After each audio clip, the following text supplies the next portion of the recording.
arthritis in me, and it's kind of scary. And I hear that these geese can kind of mess you up if you mess with them. So, Oh, I bet. long story short, don't mess with geese. Hey everyone, this is KMS 10 at 10. I'm Ashley Eining. And I'm Luke Majerus. And we're both digital specialists here at KeyMedia Solutions. This is our Friday live video series called 10 at 10, where we talk about the recent updates this last week in digital marketing. And we also open it up for you to ask us questions. But it's just for us to do the research of updates and you guys just to listen and not have to do the research. So that's what we're here for. This is episode 4. All right, last week I talked about the Google updates with their Summit live stream. And I talked about Instagram's inactive features. They have this business profile rolling out, and they have a few inactive features that haven't been pushed live yet that might be game changers. So if you are interested in either of those topics, check out our last week's episode. It's further down on our page. And we also had our CEO, Karina Keys, on here, where we asked her a few questions about digital marketing as well. So if you have any questions for today's episode, make sure you comment in this video, and we will answer it right away. Or you can tweet at us at hashtag KMS10at10, and we have our moderator, T, on there looking at all your questions so we can get to them right away. All right, my first topic is going to be about Google Shopping ads, and they will be able to show when people search things on Google Images. So when you're typing in, and I want to see crystal jewelry necklace. Yeah. And when you type that in and go to Google Images, your shopping ads will be able to show on top of all the images. Yeah. And that's one thing, you don't have to do anything special or different. They'll just automatically show. Doesn't cost any extra. Just a cool new feature from Google for the image searches. And I think that's really cool because I don't think a lot of people utilize the shopping section on Google as much as Google would like them to. And so that's just another way to push out those shopping products within the images if people are like searching. So I think it's just another way for Google to revenue and also for businesses to push out their products or services. So yeah, I like it. So topic 2, I'm going to talk about Facebook. There's actually 2 new video live features that are rolling out recently. One is the long form broadcasting. It's actually for these live videos to actually run for a long time, a long period, so you could actually sit here and watch us all day long, but we'd probably run out of things to talk about. One person that's taking advantage of this is explore.org. They're having nature cams set up, and so you can sit and watch like their aquatic feature all day long. 2 downfalls to this long-form broadcasting is you can't stream it later, so your viewers can't come back and like watch it. It can't be posted as a video on your page. And then also you can't rewind. So it's not an actual video. It's just going to be the live streaming feature, but you can go all day long, days long. And so I think there are some opportunities where people could take advantage of it, like the nature cams or just like outside videos, things that you can watch for a while. I feel like it'll be kind of niche to who actually can use that, because I don't think people are going to want to see us working on our computers all day. Or maybe even like music festivals. Oh, yeah. Mm-hmm. Viewing those all day long. So it'd just be a really cool feature for businesses to take advantage of for events, really.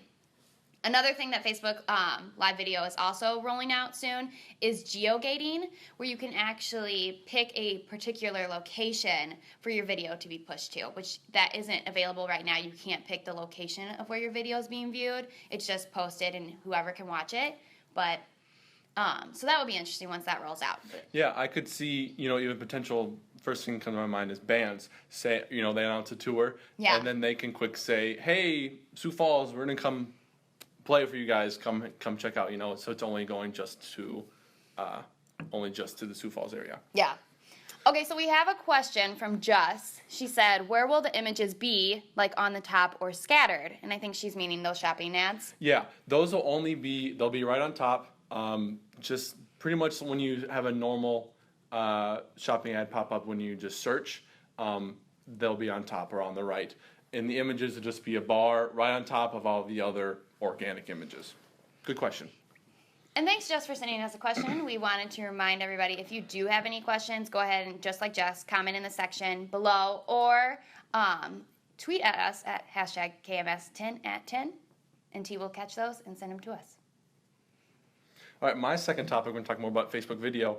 A study came out, 85% of all Facebook videos are watched without sound. Yeah. That's pretty interesting. It's good for, people creating that content to know that the one, they need to focus on, really visually enticing everyone to watch the videos and keep watching. And two, it's also big to annotate and have subtitles. Yeah. So people don't necessarily have to click and open up and listen to it, or they can just read what's being said. Yeah, that makes sense, because if you're thinking about how you're using Facebook, if I'm like sitting in public and I'm just scrolling through Facebook, maybe I'm like waiting in a waiting room or sitting on a bus or just sitting there on on Facebook in public, I don't want to press the volume and listen to the video out loud while there's other people around. So you do watch a lot of videos without the sound. So that makes sense that 85% are watching it without sound. Yeah, that was a pretty big number. Yeah. I was guessing there's going to be a lot of people, but I didn't know it was that much. Yeah. Okay, so we have one other question from T. He said, are there any product limitations that we cannot advertise in the Google image section for the shopping ads? I don't think there is. Yeah. But I don't know off the top of my head. I think if there are limitations, it's going to be the same limitations you're getting in your shopping ads already. Mm-hmm. And for those, I know off the top of my head, it's that health category. You can't do a lot of health ads in general across AdWords. So shopping, search, or display, they'll automatically ban it. So I think for shopping ads right now, particularly, it's that kind of health department and also alcoholic products and stuff like that. So what you already are limited to within search and shopping ads is the same for shopping ads within images. So. Yeah, and once again, with your shopping ads showing up in images, you don't have to do anything different to have those show up. Nice question, thanks. And so our last topic today is about Twitter. There are a couple new features. Actually, one new feature, and then there's actually one thing I wanted to talk about. With Twitter, they were looking into rolling out that buy button. You might have heard about it last fall. A lot of social platforms were rolling out this buy button. Pinterest really did it. They put in these buy buttons on their pins. Facebook was talking about it, and Twitter was actually had a team working on the buy feature, the buy button feature for tweets. That's actually been completely halted. Their commerce team that's working on this buy button has been pulled from that project and pushed to customer service in those dynamic product ads. Two categories within Twitter that are more important, they saw. Those dynamic product ads are those ads that are targeting users based off their recent search history. They saw that was really popular. They actually are stopping the buy button project because they're seeing that not a lot of people are actually buying products on social media. They're still going to the websites. They're still leaving social media to actually purchase those products. And so Twitter saw it in their best interest to stop that buy button because they don't think it's going to be important for them and put their resources elsewhere. The project is still out there. It's not completely stopped, the buy button, but they're not working on it to roll out anytime soon. So I think that's really interesting. It is true to I've never purchased a product off social media. I wouldn't even feel comfortable actually setting up PayPal on social media, which is weird since we're in advertising. But it just seems more safe to actually go to the website and purchase a product from the business instead of keeping all your information on social media. How do you feel about it? Yeah, I definitely agree. I would be more likely to see an ad. I know I've done it for Facebook. I see an ad for 15% off this sale, whatever. Then I might not even click on the ad. I'll just go right to my browser and type in that and check it out that way. So that's really interesting. And then another thing, Twitter actually is rolling out these audio cards. If you've ever utilized Spotify within Twitter, you post a Spotify song. Have you ever done that? Mm-hmm. And you notice it's just a link.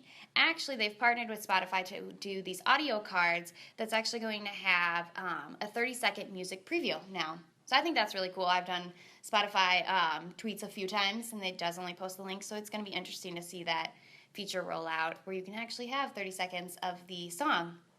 So I think that would be really interesting. Yep, I love me some Spotify, and it's good to see Twitter, trying to change things up. Just because I recently heard there's a stat came out that now there are more daily users on Snapchat than on Twitter. So they're realizing some things aren't working or they're losing people, so they're trying to make changes. Yeah.